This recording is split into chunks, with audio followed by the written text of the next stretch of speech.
Hey guys, we are back. So we have the Jailbroke Space Invader back out again. Nothing Noveski about it. Absolutely nothing Noveski about it because I'm not paying $2,500 or whatever it is to get one of these things. They are super sick though. If they ever want to send one out, that'd be really cool. But yeah, that's a lot of money.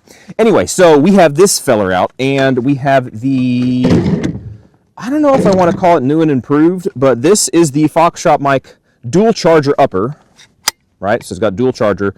Same stock brace thing set up, but we have a Griffin Armament Mark II lower, which has some ambi features in it and stuff that are pretty cool and pretty neat. Relatively close to the same size as far as like overall sizeness. Hold these guys up next to each other. They're very, very dang close. Very, very dang close. The barrel length, obviously, on the full-size guy, on the knockoff Space Invader, he is longer. So that's why we're calling this one the Space Toddler, because he's not a space baby, not a Space Invader. He's just right there in the middle somewhere going through his adolescent phase. Anyway, I'm just rambling about this stuff. I want to shoot these things real quick and see if there's a significant difference that I'm feeling in shooting them, and just kind of give some, I don't know, gun candy, as it were, because these are fun. PCCs, I think, are super fun, very affordable to build and shoot, and they're just a blast. They're a blast. Get it, dad jokes. All right, let's load up some ammo. I know this seems really, really bougie, but this is really all the stuff that I got. This is some 147, right? Yeah, 147 grain. It is not subsonic. This is like Spear rejects. If I find one that does it, I'm going to show you. Maybe one of these did it. No. There are some insides. These are really weird. It'd be very interesting to try to find one. Like the primer pocket on these are popping out, which is really weird, strange. So that's why these were at a discount, because I guess they're like rejects. So they work in general. They're good training ammo, but not something you really should carry, even though it's a really great projectile. Something's wrong with those cases, cartridges, cases, brass, whatever. Anyway, let's load some up and let's shoot. All right, I'm not really looking to shoot all my ammo today, because I'm just not looking to do that. But there's a I don't know, halfway full-ish magazine. We've got another one that's full. We're going to use this guy right here. This is the Omega 9K. I'm starting to get them mixed up because I have a Spectre 9 right here. And then the Form 3 is approved. It just needs to get down here. But I have the Spectre 9K, so I'm really going to have to make sure I annotate which ones these are. But this is the Omega 9K. This is the OG, in my opinion. The OG, in my opinion, of 9mm K cans. It's just phenomenal, in my opinion. That's just my personal preference and stuff. Anyway, so this is the smaller of the cans. So we're going to run that on the longer of the setups right there. So on the Space Invader, that just looks sick. Anyway, and then on the Space Toddler, the slightly shorter barrel, we're going to run the Wolfman in short configuration. Kind of to give it a, I don't know, short configuration. I don't want to put the big long one on there. I think it ends up looking good. They end up bringing everything about to the same size. So anyway, let's shoot a little bit. See how this stuff sounds, feels. It's all supersonic, so it's probably gonna be a little bit loud. All right, here we go.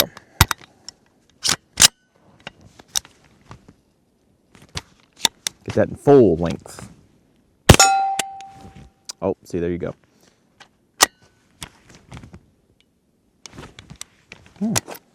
Interesting. See, I told you there's something wrong with that ammo. Let's try that again.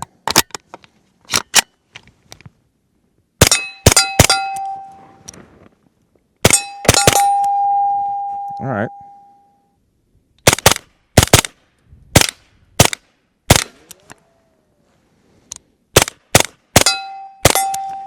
That's actually nice. That's not bad at all. Any way, shape, or form. Smooth, pretty dang quiet, even though I know those are coming out. Those almost feel like they're not coming out super.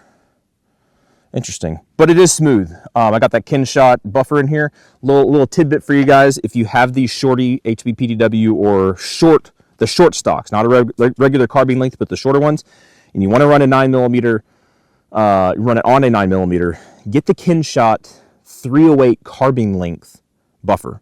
Those fit, they're small, they're different, but man, they smooth things out. But that's this guy, the Space Toddler. Let's throw in the OG, or my OG, because that's the only one. That's the first one that I put together. Man, I think it's smooth. I think it's smooth. It's just got heavy buffer and everything in there. Nothing really special about it.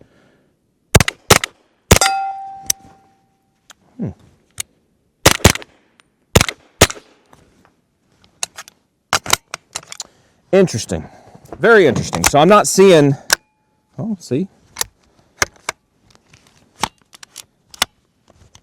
There we go. See? Colt mags aren't always 100% reliable. I'm not seeing a huge difference. It's a weird way to say that, but I don't know. There is a difference.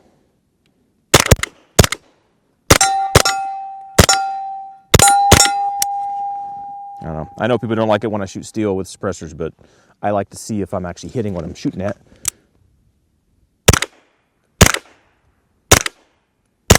Dang, it's still accurate though. That is smooth. It's smooth, but it's got that little bump at the end. Whereas this guy is definitely a little different. Definitely smoother. For not whatever reasons. That KynShot buffer is what that is. Yeah. That is absolutely noticeable. If you shoot them side by side, if you don't shoot them side by side, you put one down, you know, I don't know. You may not be able to notice too much of a difference, but you really can notice whenever when you shoot one right after the other. Yeah, you can really get after it. I can imagine if you put a happy trigger in there, that would be nuts. That would be super nuts.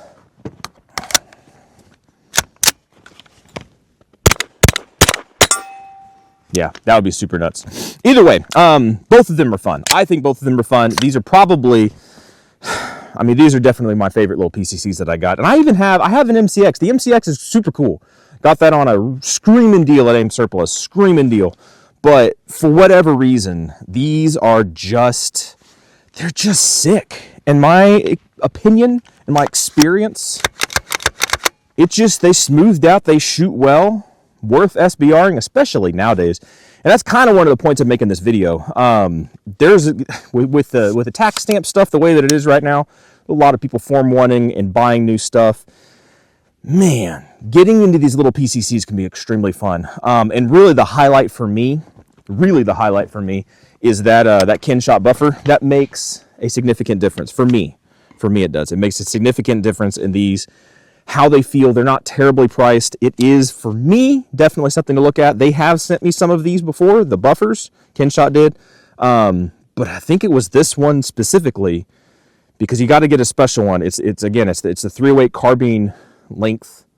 The 308 carbine length buffer. I forget the actual annotated number that it has, but if you look that up, it's the carbine length 308 buffer, and those fit. I had to buy that because they didn't know which one to send. They sent some other ones. You know, they worked in different buffer styles or buffer sizes, regular carbine length buffers. But if you're trying to run these little 9mm specific PCCs and stuff, and you have these shorty stocks or braces or whatever you want to put on there, yeah, that 308 carbine buffer it's the bee's knees. Anyway, love to hear back from you guys. Have you built out anything new since anything new? Let's go talk about our new toys. No, really, anything new since this whole tax stamp thing? Did I say that right? Tax, not tax stamp. Tax stamp. Anyway, let's go talk about that stuff. Have you built anything new? What are you looking at maybe picking up or SBRing or any of that kind of stuff? I'd love to go talk about that. We can share some wisdom with each other and see how it goes from there. All right, y'all be good to be safe. Appreciate you guys. Hopefully we will catch you next time. See ya.